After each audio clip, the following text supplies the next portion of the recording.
Dans cette vidéo, je vous emmène à découvrir les villes de Conakry et le quotidien des Conakricas. Mettez bien vos écouteurs, car vous serez appâtés de ce qu'elle a à nous offrir. Située au sud-ouest de la Guinée, sur la presqu'île de Camayen, près des îles de Laos, l'agglomération de Conakry s'étend sur la plaine côtière parcourue de petits fleuves qui descendent du Fouta Djallon. Le territoire de la ville est orienté au nord-est-sud-ouest et se termine par la péninsule de Kaloum et l'île de Tombo. Tout comme Dakar, Conakry est une ville péninsule.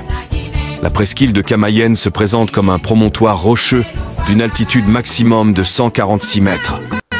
Cernée à la fois par la mer et par des forêts de mangroves, sa largeur ne dépasse pas les 6,5 km. Le sol y est en grande partie latéritique. Le mont Kakoulima, culminant à 1011 mètres d'altitude, domine le nord du paysage. Son centre historique se situe sur l'île de Tombo. Mais l'urbanisation s'est depuis longtemps étendue sur le continent, en particulier sur la presqu'île de Kaloum, à laquelle elle est reliée par une digue depuis les années 1950. Conakry est handicapée par des problèmes d'urbanisation et de logement. En effet, la concentration des emplois au bout de la péninsule de Kaloum porte une contrainte forte sur les dynamiques de mobilité. Cela se traduit par des mobilités pendulaires quotidiennes de forte ampleur entre le nord et le sud.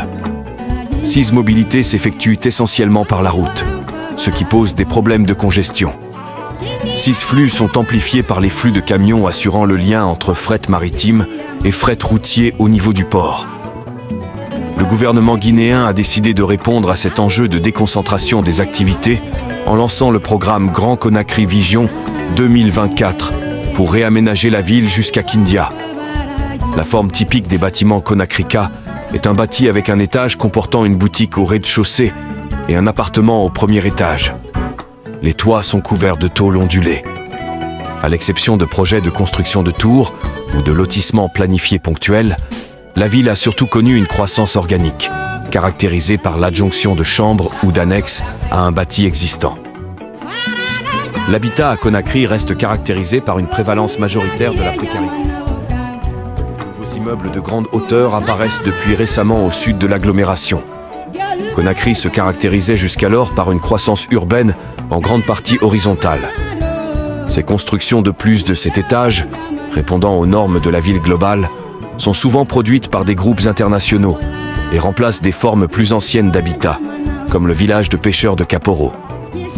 De nouvelles formes urbaines apparaissent aussi afin de répondre aux critères d'habitat d'une nouvelle classe moyenne. Émergent ainsi des habitats haut standing, fréquemment séparés de l'espace public par des hauts murs.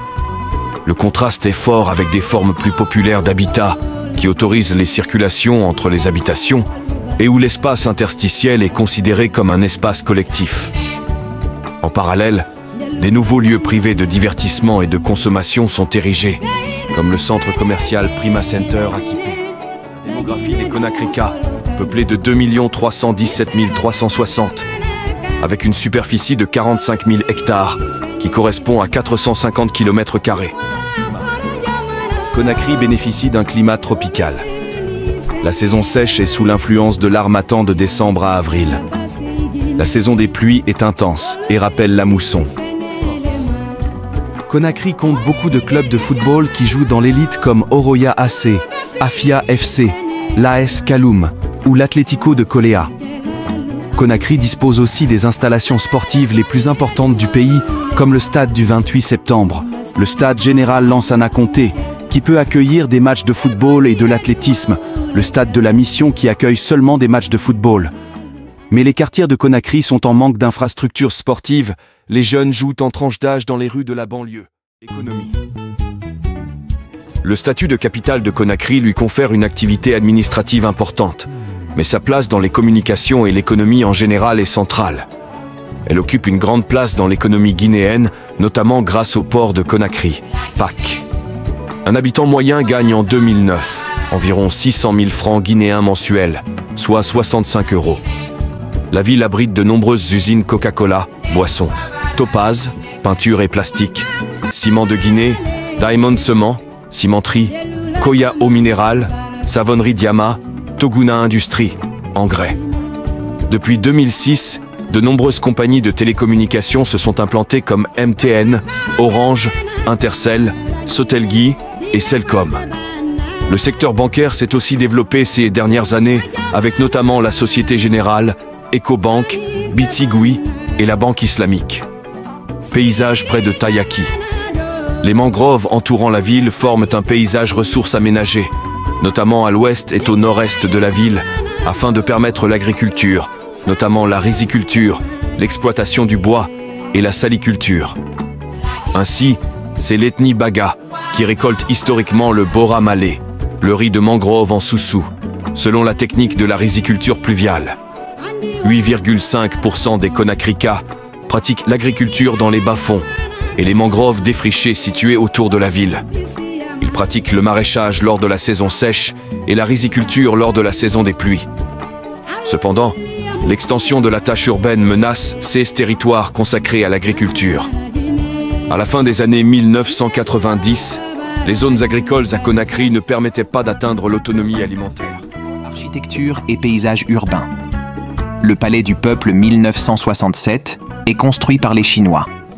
Salle de spectacle et lieu de nombreux événements politiques. Le Palais des Nations 1978 et 50 luxueuses villas de style mauresque sont construites pour accueillir une réunion de l'Organisation de l'Unité africaine. OUA, au coût de 62 millions de dollars.